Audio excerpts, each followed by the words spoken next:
Hi everyone. हम लोग moment of inertia से स्टार्ट कर रहे हैं बिकॉज प्रीवियस जो है रोटेशनल काइनेमेटिक्स हम लोग उसको ऑलरेडी कवर कर चुके थे। जब हम बात करते हैं मोमेंट ऑफ इनर्शिया की कि मोमेंट ऑफ इनर्शिया है क्या, सबसे पहले the symbol of moment of inertia is I. The reason is because इससे पहले जो एम सिंबल था वो हमने मास को ऑलरेडी दे चुके थे। So I is equals to M R square. जैसे कि मान लीजिए कि एक रॉड है, इस रॉड के अलोंग एक पार्टिकल यहाँ पे इसके एक्सिस के अलोंग घूम रहा है, ठीक है। इन दोनों के बीच का जो डिस्टेंस है which is basically known as D या फिर आर, राइट। मान लीजिए कि एक रॉड है, मैं आपको थोड़ा सा एक्सप्लेन करता हूँ। ये एक रॉड है, इसके अलोंग अगर एक पार्टिकल मूव कर रहा है, राइट, पार्टिकल मूव कर रहा है तो यहाँ से लेकर वहां तक के बीच का डिस्टेंस का square into mass, this is known as the moment of inertia. एक क्वेश्चन आता है कि सर इस मोमेंट ऑफ इनर्शिया का यहाँ पे हमारे पास काम क्या है। Moment of inertia is known as rotational analogue of mass. Rotational analogue of mass, ठीक है। रोटेशन एनालॉग ऑफ मास का कहने का मतलब क्या है कि जो काम मास लीनियर मोशन में करता था वही काम रोटेशनल मोशन में मोमेंट ऑफ इनर्शिया करता है। So it is the property of a body due to which it opposes any change in the state of rest or uniform motion. Moment of inertia basically avoid करता है कि एक object जो है वो rest में, मतलब रेस्ट में ही रहे, या फिर मोशन में है तो मोशन में ही रहे।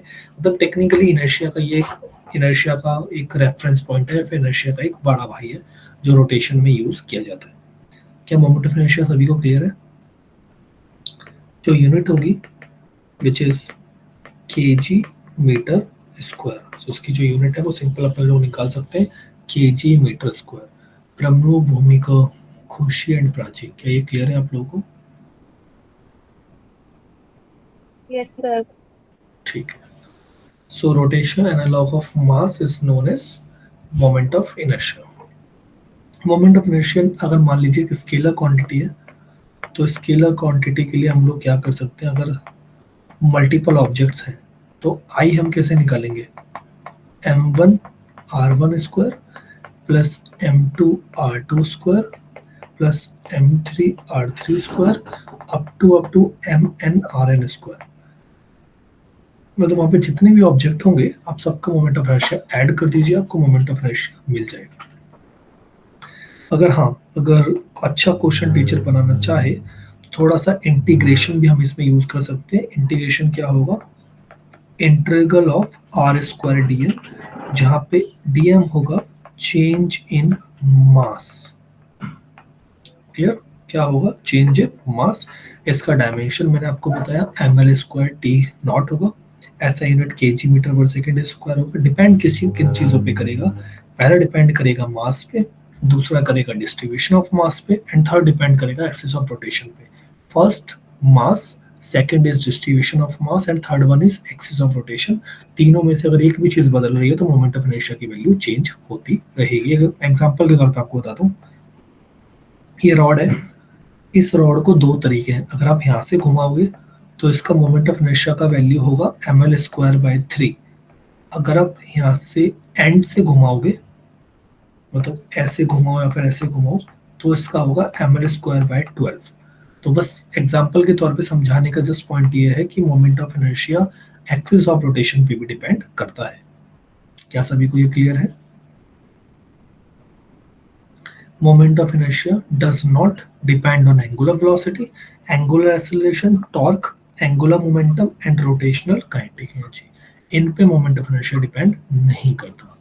क्लियर? तो मैंने आपको बता दिया कि एक्चुअली टेंसर क्वांटिटी है, राइट।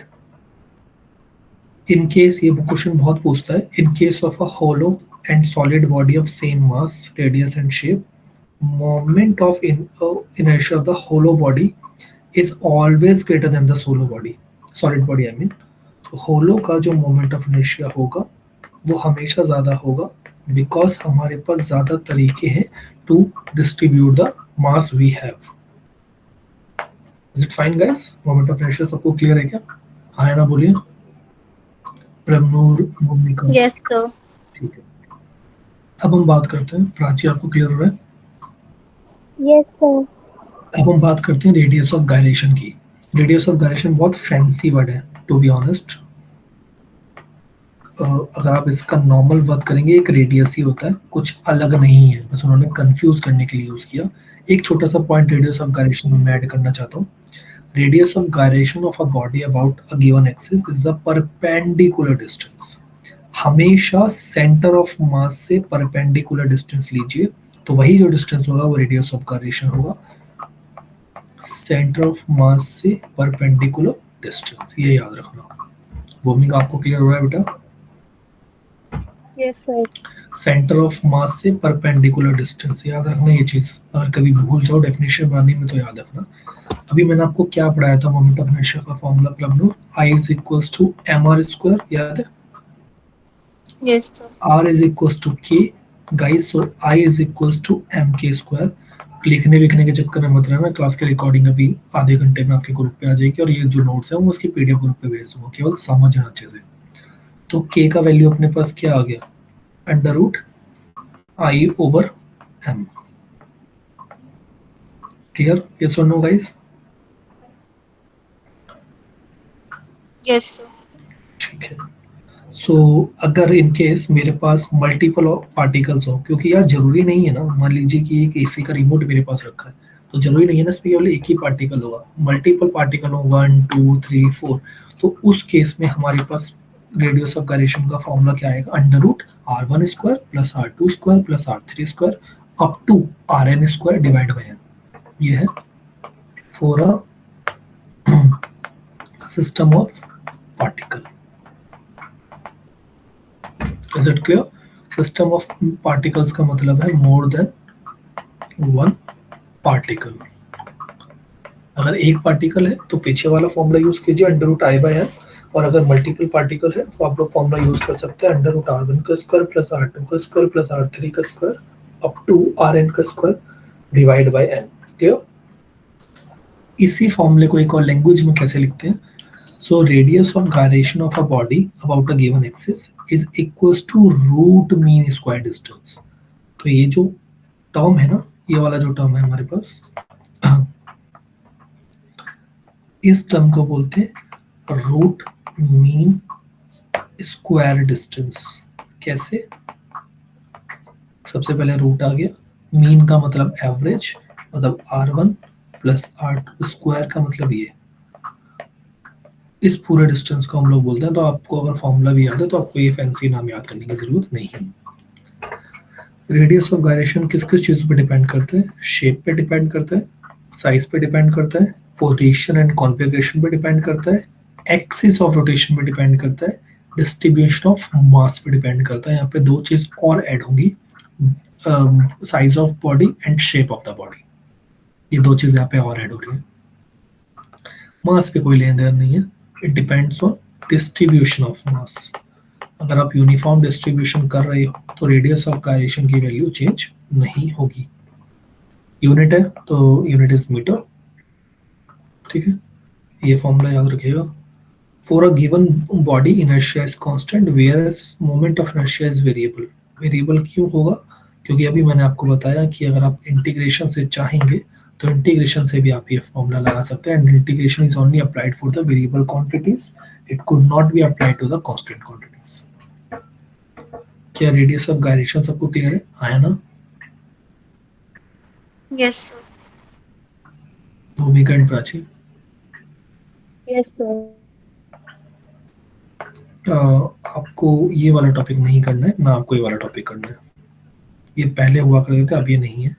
मोमेंट ऑफ इनर्शिया आपको केवल वही पढ़ने हैं जो टेक्स्ट बुक में। टेक्स्ट बुक के अलावा कुछ भी नहीं पढ़ने। वहाँ पे 6 फॉर्मूलास होंगे, 6 to 7 फॉर्मूलास, उसको लर्न करना है।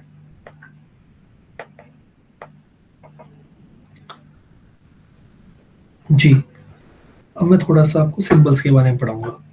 ट्रांसलेशन मोशन में एम होता है, तो रोटेशन मोशन में क्या होता है? आई। लीनियर मोशन में mv होता है मोमेंटम, तो एंगुलर मोमेंटम में क्या हो जाएगा, आई ओमेगा। क्या हो जाएगा, आई ओमेगा। मतलब m का रोटेशनल लॉग कौन हो गया, आई हो गया, और v का कौन हो गया, ओमेगा। मोमेंटम का फॉर्मूला होता है under root M E, under root two M E. तो एंगुलर मोमेंटम का फॉर्मूला क्या होगा, under root two I E. ये क्लियर है, है ना। Yes, sir. फोर्स का फॉर्मूला होता है physicals to M A. Torque का फॉर्मूला क्या हो जाएगा, I into alpha. Kinetic energy का फॉर्मूला क्या होता है, 1/2 mv²। तो वहां पे क्या आ जाएगा, 1/2 आई इंटू ओमेगा स्क्वायर। ये क्या होता है, p²/2m। तो यहाँ पे क्या आ जाएगा, l²/2i। तो टेक्निकली आपको कुछ याद नहीं करना, अगर आपको एक फॉर्मूला भी याद है तो दूसरा फॉर्मूला अपने आप ऑटोमेटिकली बना सकते हैं। ठीक है, मैं यहाँ पे ये लिख भी रहा हूँ, only refer to the textbook, to textbook formulas.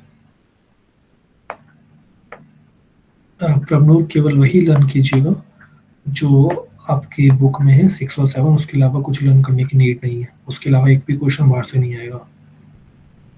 Okay, sir. Now हमारे पास एक टॉपिक, ये क्वेश्चन मैं नहीं करवा रहा हूँ बिकॉज आप खुद भी कर सकते हैं, सॉल्व है। Now the topic we have which is torque. और टॉर्क से हमेशा क्वेश्चन आता है, हमेशा, ऐसा कभी नहीं होता कि टॉर्क से क्वेश्चन ना आए। सो टॉर्क का सिंबल होता है टाउ। क्या सिंबल होता है, टाउ। और टाउ का फॉर्मूला है आर क्रॉस एफ। और ये जो आर है ये हमेशा लिया जाता है परपेंडिकुलर डिस्टेंस। अब आप कहेंगे कि साहब टॉर्क किसका एनालॉग है, टॉर्क एनालॉग है फोर्स का। जो काम वहां पे फोर्स करता है वो काम यहाँ पे टॉर्क करता है।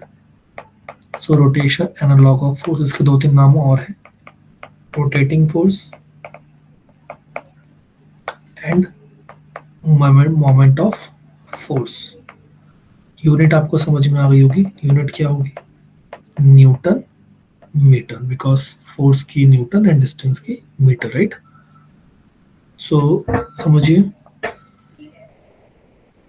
अगर इस पॉइंट पे फोर्स लग रहा है तो यहाँ से अगर आप परपेंडिकुलर डिस्टेंस ड्रॉ कर लेंगे तो इन दोनों को जब आप मल्टीप्लाई करेंगे तो आपको टॉर्क मिल जाएगा। आप लोगों को याद है कल मैंने आप लोगों की क्लास में क्रॉस प्रोडक्ट के क्वेश्चन कराए थे, किस किस को याद है। Yes, sir. तो बीच में क्रॉस प्रोडक्ट लगेगा हमेशा। ये जो क्रॉस है ना, ये मल्टीप्लीकेशन वाला क्रॉस नहीं है, ये है क्रॉस प्रोडक्ट वाला क्रॉस। ठीक है, प्राची इतना क्लियर है आपको। Yes, sir. So tau is equals to R F sine theta. याद करो, प्रोजेक्टाइल से पहले मैंने आपको कंपोनेंट में तोड़ना सभी को सिखाया था, जिसमें साइन थीटा होता था परपेंडिकुलर वाला, और कॉस थीटा क्या होता था भूमिका, पैरेलल वाला, right. When theta is 0 degree, अगर थीटा 0 है which means R is parallel to F, तो टाउ क्या हो जाएगा, R F into 0, because sine 0 की वैल्यू होती है 0। तो इस केस में आप बोल सकते हैं कि कोई भी टॉर्क एक्ट नहीं करेगा। But when theta is equal to 90 degree, tau is equal to R into F into sine 90। So which is the situation of tau max which having formula r cross f। तो अगर in case दोनों parallel है तो 0 torque आएगा, और in case अगर दोनों perpendicular है तो उस पॉइंट पे मैक्सिमम अमाउंट ऑफ टॉर्क अपने को देखने को मिलेगा which is r into f। Is it clear guys.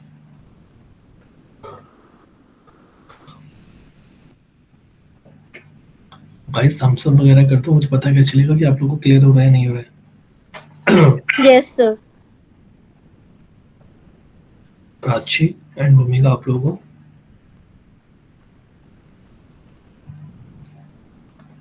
क्या टॉर्क सबके माइंड में बैठा कि what is torque. Yes, sir.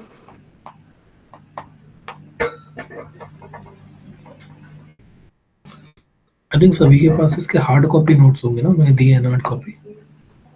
Yes, sir. ठीक है, ठीक है। ये वाली सिचुएशन गाइस जो मैं बताया था अभी, पैरल होगा तो जीरो होगा, जीरो या 180 डिग्री पे, क्योंकि साइन 180 भी जीरो होता है, और अगर 90 है तो वो मैक्स होगा। T is also called moment of force, and जो R या फिर जो D होगा उसको बोलेंगे मोमेंट और लेवर आर्म, दोनों में से हम कुछ भी बोल सकते हैं।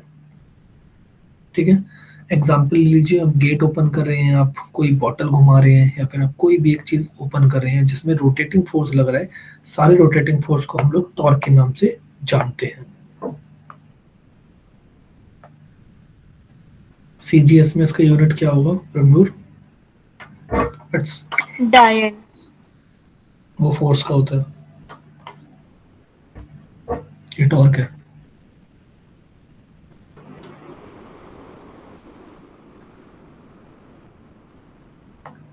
तो बट टॉर्क भी तो एक टाइप ऑफ फोर्स ही हुआ ना। नहीं, अगर होता तो tau is equal to F होता, ना कि are into F.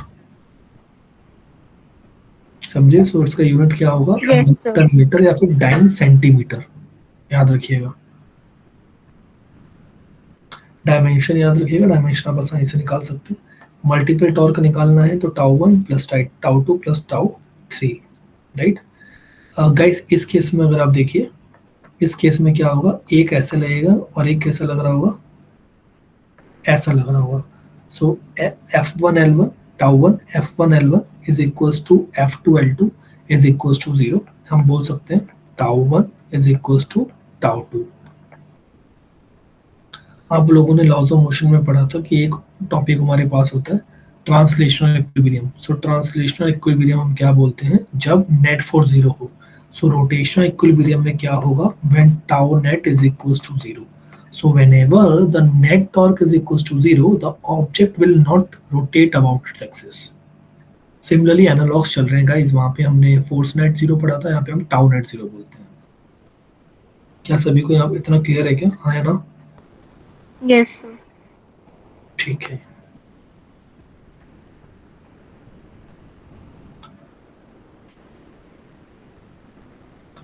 Guys, what do you mean by the term couple forces? Couple forces when tau net is equals to zero, when equal and opposite torques are cancelled out. जैसे कि आप अगर कोई bottle open कर रहे हैं तो bottle में अगर आप देखेंगे तो दोनों जो मेरे दो टू फिंगर्स और जो थंब है वो अपोजिट डायरेक्शन में एक्ट करेंगे, ये ऐसे एक्ट करेगा और जो थंब है वो ऐसे एक्ट करेगा। So in this case, both the torques are equal and they are acting in opposite direction. So due to which the net torque is considered to be zero. ठीक है? The effect of the couple by its moment of couple or torque is known as R cross F. क्या बोलते हैं हम इसको? R cross F.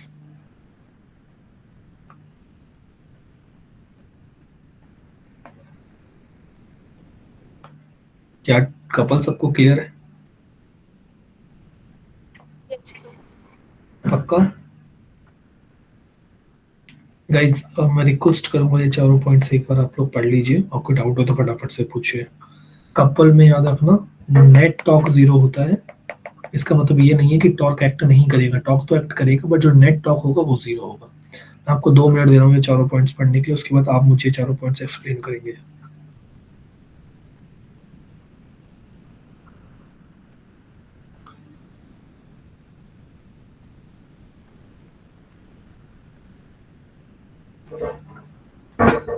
Just go over it once, चारों points पे।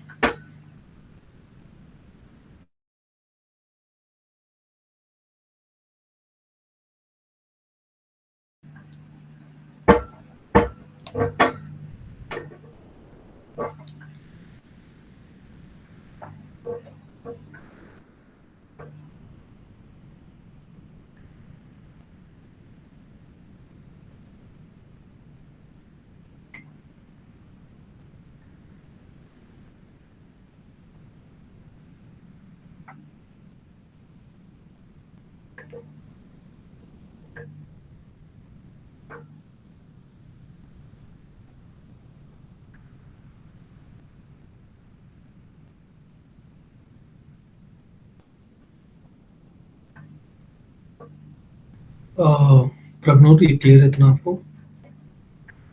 Yes, sir. First वाला पॉइंट एक्सप्लेन कीजिए फटाफट से। So it says that अगर दो फोर्सेस हैं और वो इक्वल है एंड वो एक ही लाइन में लग रहे हैं तो नेट टॉर्क भी जीरो होगा, नेट फोर्स भी जीरो होगा, विच मीन्स कि जो ऑब्जेक्ट है वो रेस्ट पे रहेगा अगर वो इनिशियली रेस्ट पर है तो। ठीक है, प्राची एंड भूमिका, आपको इसमें से कोई doubt?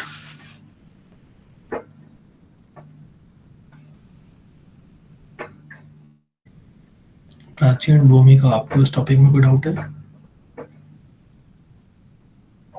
No sir. Prachi second explain कीजिए, सेकंड वाला।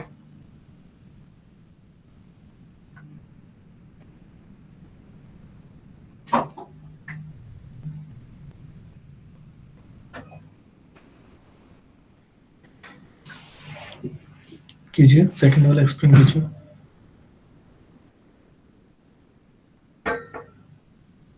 अगर दो फोर्सेस एक दूसरे के अपोजिट एक्ट कर रहे हैं तो नेट फोर्स जीरो होगा और नेट फोर्स जीरो नहीं होगा।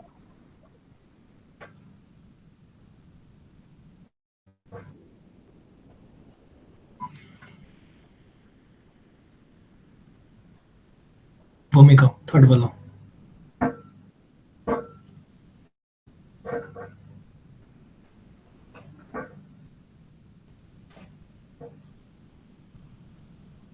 भूमिका, थर्ड वाला बताइए।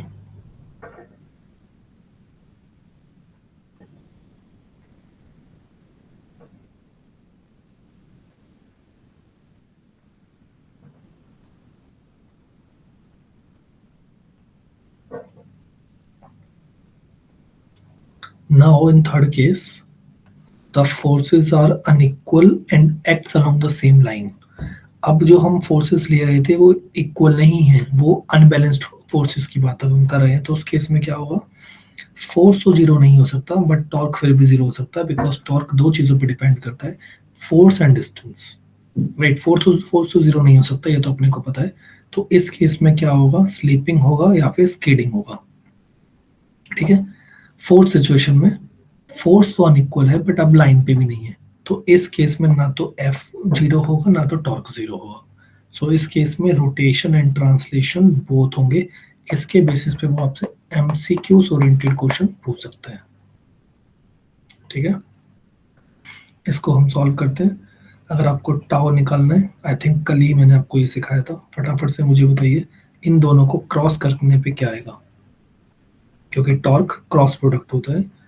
Tau is equal to R cross into F cross. मुझे फटाफट से बताइए क्या आ रहा है सॉल्व करने पे, 1 मिनट में आपको दे रहा हूँ। गलती नहीं होनी चाहिए गाइस, मेक श्योर कि कोई गलती ना हो, फटाफट से 60 seconds.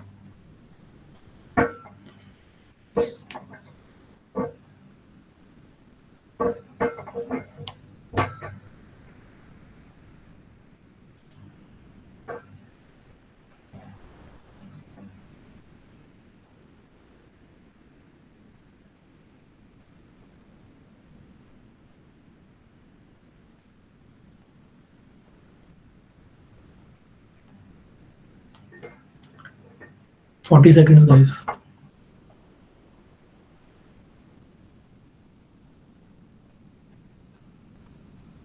So it is -12 I cap, -14 J cap, -16 K आपको cap. मैग्नीट्यूड बताना, ऑप्शन देखो ना क्या है, आप मैग्नीट्यूड बताओ ना। So it is root under root of 596. 596। सो जब भी ऐसा क्वेश्चन आ जाए तो उससे क्लोजेस्ट वैल्यू पिक कर लेना। क्लोजेस्ट वैल्यू मतलब अंडर रूट 540 576 होता है 24 का, सो वो कहीं ना कहीं 24.4 होगा। क्लियर गाइस, क्या इसमें डाउट है? भूमिका, सुशांत, प्राची, ये तो हमने कल ही किया है। भूमिका एंड प्राची को डाउट है इसमें? No, sir.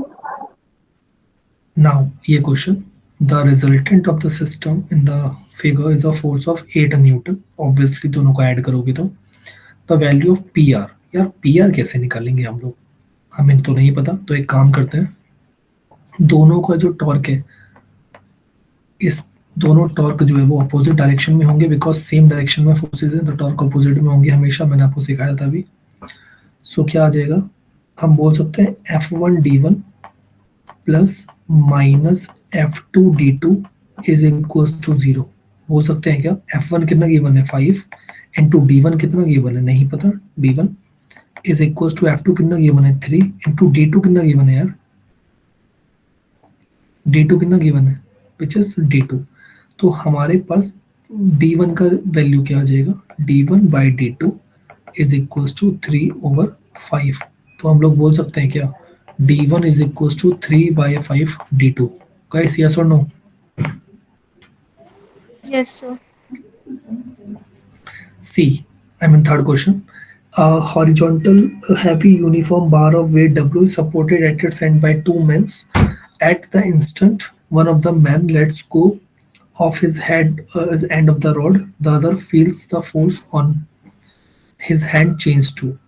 गाइस एक काम करो, ये आपके पास डायग्राम है, इसका इनिशियल वेट फोर्स क्या आ जाएगा, बिकॉज सस्पेंड कर रहे हो तो दोनों पे इक्वली इक्वली डिस्ट्रीब्यूट होगा। यहाँ पे भी mg/2 होगा, यहाँ पे भी एक मिनट,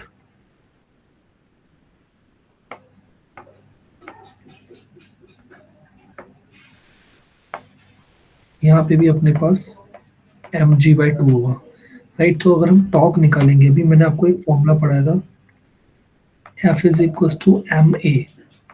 टाउ का फॉर्मूला आप क्या बना सकते हैं, आई अल्फा बना सकते हैं क्या Ramnoor? Yes, sir. So basically हम बोल सकते हैं tau is equal to R F. हम दोनों इक्वेशन को कंपैरिजन कर सकते हैं, R F is equal to I into alpha.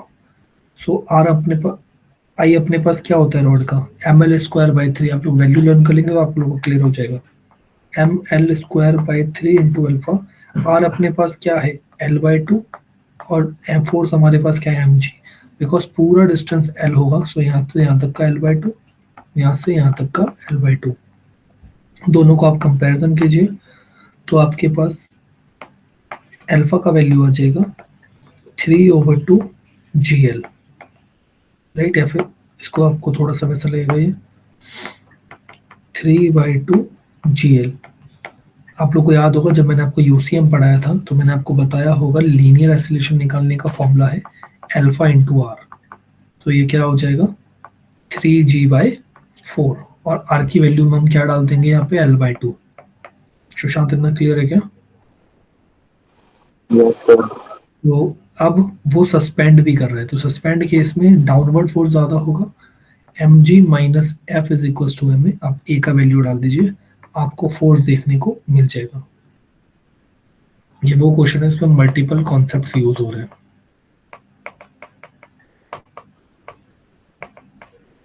क्या नाउ हम बात करते हैं एंगुलर मोमेंटम की। सो सबसे इंपॉर्टेंट टॉपिक है and not very easy to understand to be honest. What is angular momentum? सबसे पहले तो rotational analogue of linear momentum, ठीक है, rotational analogue of linear momentum, जिसका मतलब है जो काम वहां पे लीनियर मोमेंटम करता था वो काम यहाँ पे एंगुलर मोमेंटम करेगा। एंगुलर का मतलब ही रोटेशनल होता है। The turning momentum of particle about the axis of rotation is called at angular momentum. Angular momentum के दो फॉर्मूले हमारे पास है, मैं दोनों फॉर्मूले आप लोगों को करवाना चाह रहा हूँ। L is equal to R into P and L जो है वो हमारी एक वेक्टर क्वांटिटी होगी। इस मोमेंटम का फॉर्मूला क्या होता है लीनियर मोमेंटम का, mv, यस और नो? Yes, sir. तो आपके पास एंगुलर मोमेंटम का एक फॉर्मूला आ गया mvr। मोमेंटम का फॉर्मूला होता है p इंटू, सॉरी, मोमेंटम का फॉर्मूला होता है mass into velocity. So I am going to substitute that, then we will be getting that L is equal to mvr। Unit निकालना हो तो यूनिट कैसे निकाल सकते हैं, kg metre square second minus 1। Clear?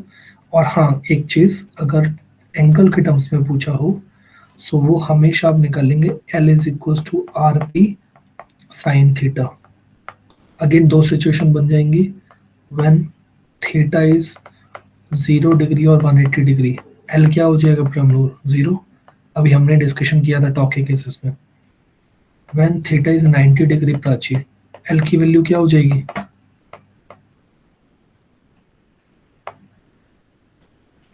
When theta is 90 degree, L की value क्या हो जाएगी बताइए?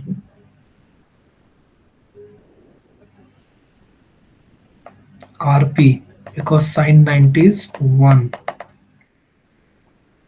ठीक है, एंड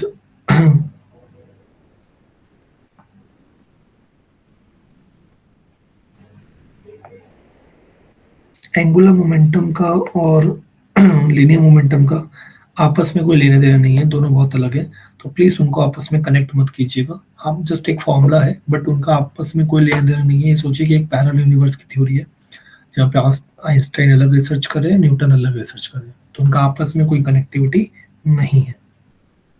अगेन सेम दोनों points guys, whenever the v is perpendicular to r, L is equals to mvr, जो मैक्सिमम वैल्यू होगी जब भी थीटा 0 या 180 डिग्री का होगा।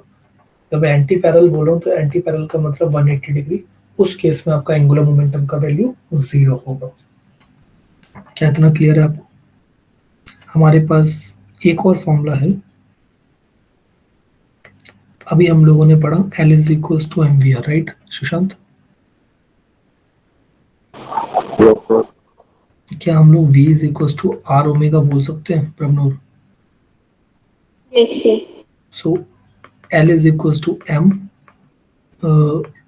Bracket r omega into r, तो क्या मैं इसको एम आर स्क्वायर ओमेगा बोल सकता हूँ? इसी के लिए मैंने एक टर्म बताया होगा आप लोगों को भी, मोमेंट ऑफ इनर्शिया। सुशांत आप रिकॉर्डिंग देखेंगे तो उसमें आपको दिख जाएगा कि जो एम आर स्क्वायर है उसकी उसी पूरे टर्म को हम आई बोलते हैं, moment of inertia. Okay sir, बस फॉर्मूला आया आई इंटू ओमेगा, एंड ओमेगा तो प्लीज मत पूछिएगा क्योंकि आपको पता होना चाहिए, विच इज एंगुलर वेलोसिटी। किस किस को क्लियर है ये?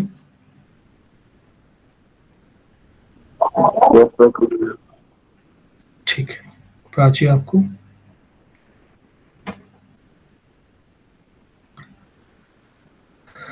आप लोगों ने पढ़ा था ना कि F is equals to D P by D T होता है। कहाँ सुना था आपने ये? किस टॉपिक में आपने पढ़ा था ये?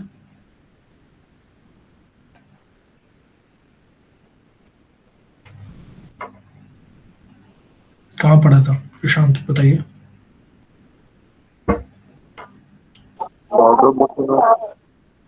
लॉज ऑफ मोशन में सेकंड लॉ में। सो फिर तो ये भी सही होना चाहिए,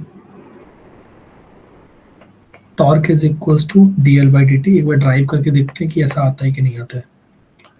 सो D L by D T is equals to I into D omega by D T. याद करो L is equals to I omega बताया था गाइस। ये क्या होता है भूमिका आप बताएंगे मुझे, क्या वैल्यू होती है D omega by D T?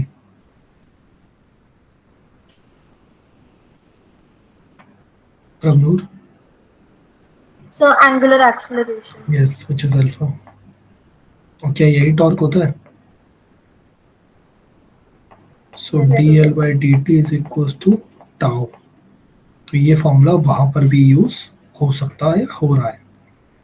Again आप लोग को याद होगा हमने पढ़ा था एक formula, that J is equals to delta P, impulse momentum theorem. Similarly यहाँ पे पर क्या आ जाएगा, जे इज इक्वल्स टू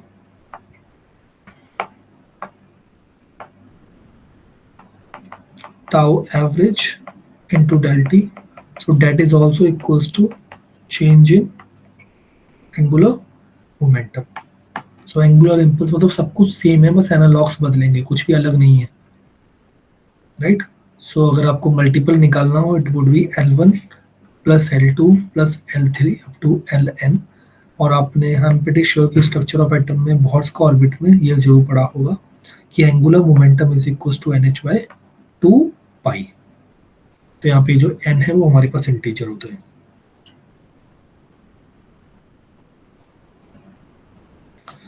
या law of conservation of angular momentum, law of conservation of linear momentum क्या बोलता है प्रभु? So that total momentum is conserved and initial momentum is equals to final momentum when in an isolated system. Isolated system क्या होता है? जब net external force नहीं लग रहा होता. If tau net is equal to zero, angular momentum of an object remains conserved, which means Li is equals to L final. इसको मैं ये भी बोल सकता हूँ I1 omega 1 is equals to I2 omega 2.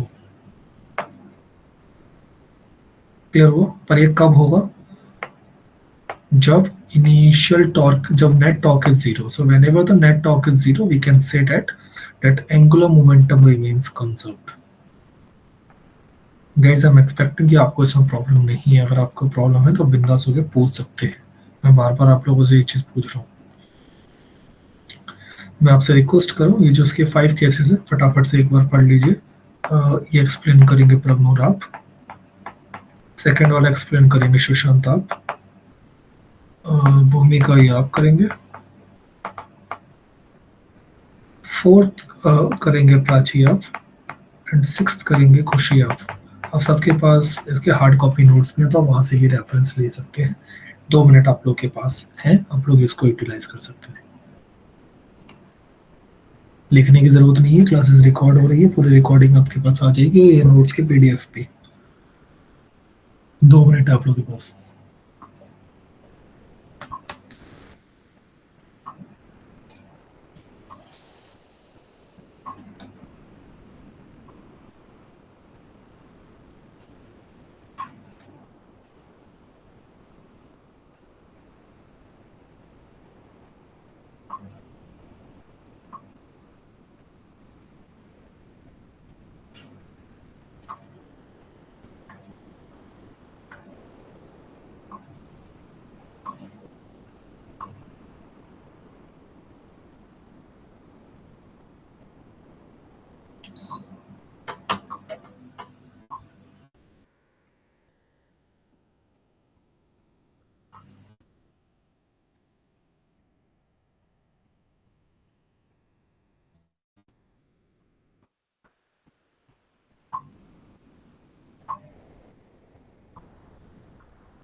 Prabhnoor आप स्टार्ट कर सकते हैं. Sir, so the first point says that if any planet revolves around a sun, अगर कोई planet जो है वो sun के around revolve कर रहा है तो उसकी angular velocity बढ़ जाएगी अगर जो planet है वो sun के close जाएगा या फिर अगर sun planet के close आ जाएगा. और ये इसलिए होगा क्योंकि जो उसका मोमेंट ऑफ इनर्शिया होगा वो कम हो जाएगा. सो देयरफॉर अगर मोमेंट ऑफ इनर्शिया कम हो रहा है तो फिर एंगुलर वेलोसिटी बढ़ जाएगी. आप लोग अब याद कीजिए कैपलर्स का थर्ड लॉ. Yes sir. अगर आप लोगों को याद होगा तो उसमें भी हम यही पढ़ते हैं कि अगर प्लैनेट सन के पास है तो अपनी स्पीड बढ़ा लेगा और अगर दूर है तो अपनी स्पीड को कम कर लेगा. राइट सुशांत?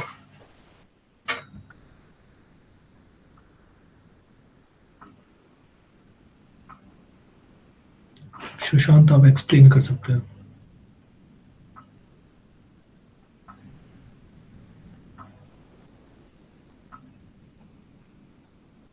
सुशांत आपको वॉइस आ रही है मेरी? भूमिका आप अपना पॉइंट एक्सप्लेन कीजिए।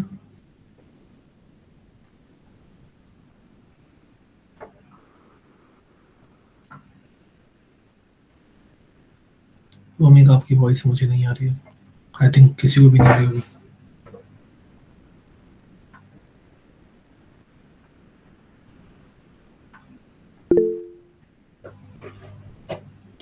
प्लीज लिख दीजिए।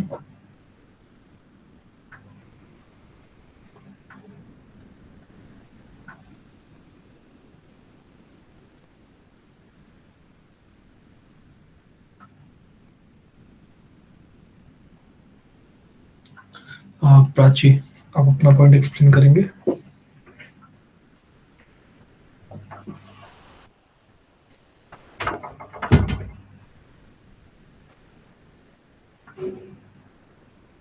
प्राची, आप अपना पॉइंट एक्सप्लेन करेंगे।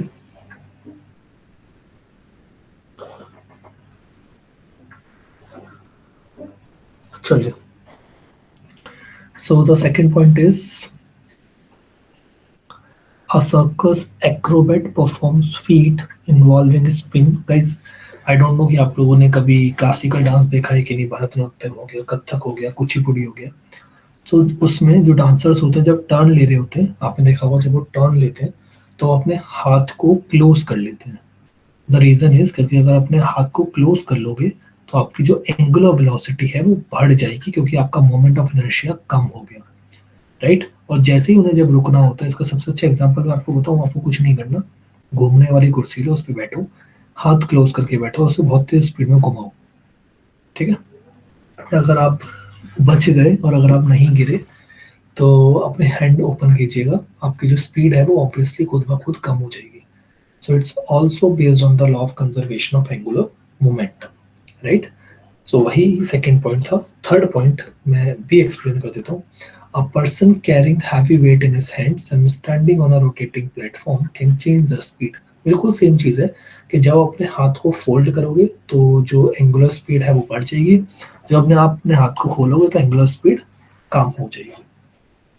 Fourth point is a diver performs somersaults by jumping from a high diving board, keeping his leg and arms stretched first. आपने देखा होगा ओलंपिक्स वगैरह में कि जब भी जो डाइवर्स होते हैं, जब स्विम करने या डाइव करने से पहले बहुत स्ट्रेचिंग करते हैं, क्योंकि अगर वो स्ट्रेचिंग नहीं करेंगे तो उनकी मसल पुल होने के बहुत ज़्यादा पॉसिबिलिटीज बन जाती हैं। खुशी, लास्ट पॉइंट फटाफट से एक्सप्लेन कीजिए।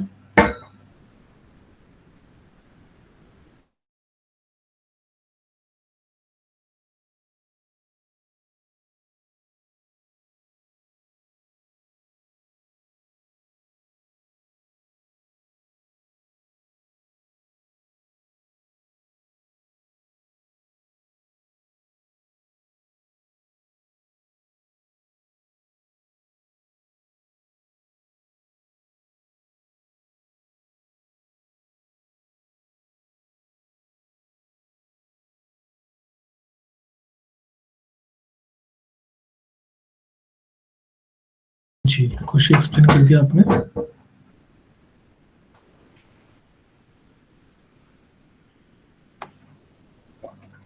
सो ये वाला क्वेश्चन भी काफी इंपॉर्टेंट है। So effect of change in radius on its time period. So angular momentum L is equal to I omega constant होता है, तो जब आप फॉर्मूला डाल दोगे time period is directly proportional to R का स्क्वायर। ये चीज याद रखिएगा, इसके बेसिस पे सवाल आएंगे, बहुत इंपॉर्टेंट टॉपिक है ये।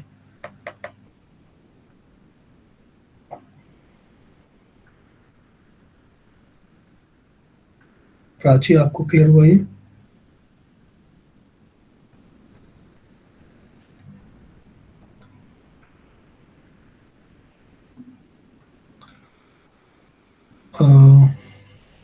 गाइस, आप लोग को मेरी वॉइस नहीं आ रही है क्या, या आप लोग रिस्पॉन्ड नहीं कर रहे हैं? आपको वॉइस आ रही है मेरी? Yes, sir.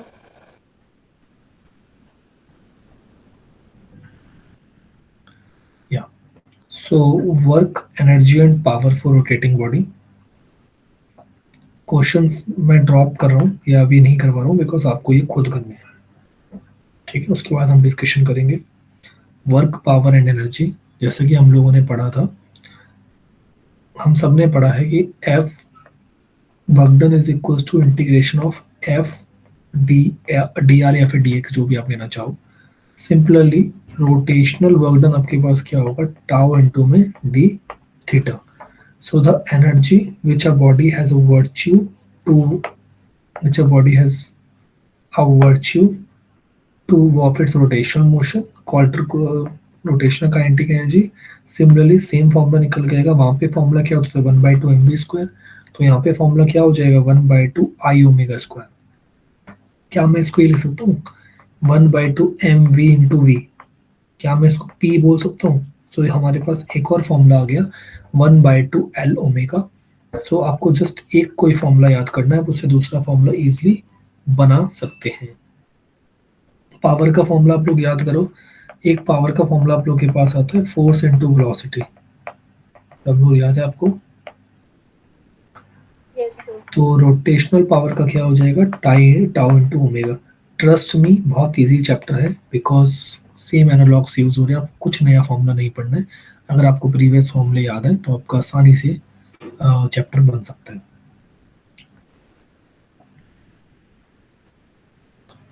या आज मैं यहाँ तक इसको रख रहा हूँ, अगर आपका कोई डाउट है तो आप पूछ सकते हैं। आपका मुश्किल से 5% चैप्टर रह गया, मैं 5% भी थोड़ा ज़्यादा ही बोल रहा हूँ। ऑलमोस्ट आप चैप्टर कंप्लीट कर चुके हैं अपना, तो आपका प्रमोर आपका सिलेबस भी कंप्लीट हो गया, कुछ रहा नहीं है आपको। जस्ट गो ओवर इट जो भी हमने कवर किया and ask me if you have any doubt. Yes sir. हाँ प्लीज प्लीज।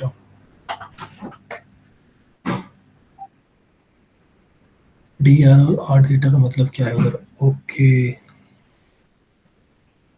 अब शायद इस स्टेप में बात कर रहे हैं। थीटा जो हमने पढ़ा था एंगुलर डिस्प्लेसमेंट वेडनेसडे को, याद करो। और ये जो थीटा है ये जो है ये हमारे पास टॉर्क है। तो जैसे हम इंटीग्रेशन करते हैं एफ और डी आर का, वैसे हम इंटीग्रेशन कर सकते हैं टाउ और डी थीटा का, तो हमें वर्क डन मिलेगा। क्लियर है इतना? Guys just go over it and let me know अगर आप लोगों के कोई डाउट्स हैं तो। ऑफलाइन में भी मैं इसको कर पाऊंगा ही, बट ऑनलाइन में मैंने बस इस वजह से करवाया कि जिनका एग्जाम है उनका कोई भी चीज छूटे ना। प्रमोद चीज़ें क्लियर हुई? गाइस रिकॉर्डिंग अभी हाफ एन आवर में आपके ग्रुप में आ जाएगी, तो मेक श्योर कि आप इसको मल्टीपल बार देखें, अपने नोट्स बनाएं, इसी पे एनोटेट करें। मैं इसको एनोटेशन वाला भी आपको भी भेज रहा हूँ। आप लोगों को डाउट्स हैं तो आप लोग पूछ सकते हैं। मेरी साइड से क्लास आई थिंक यहीं तक हमें आज रखनी थी, आप लोग पूछ सकते हैं बिंदास होके।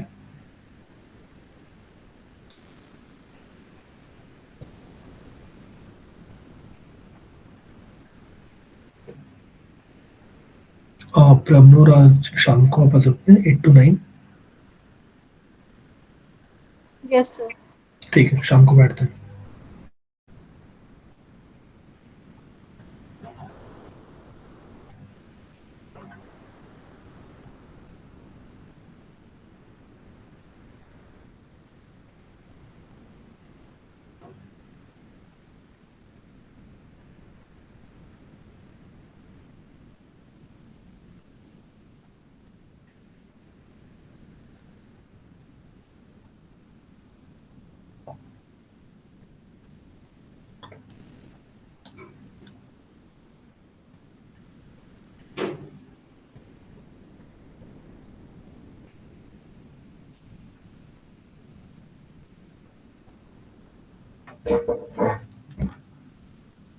किसी की कोई डाउट है गाइस? यस और नो? No sir. ठीक है, चलिए मिलते हैं। Thank you so much for your time. Thank you, bye bye.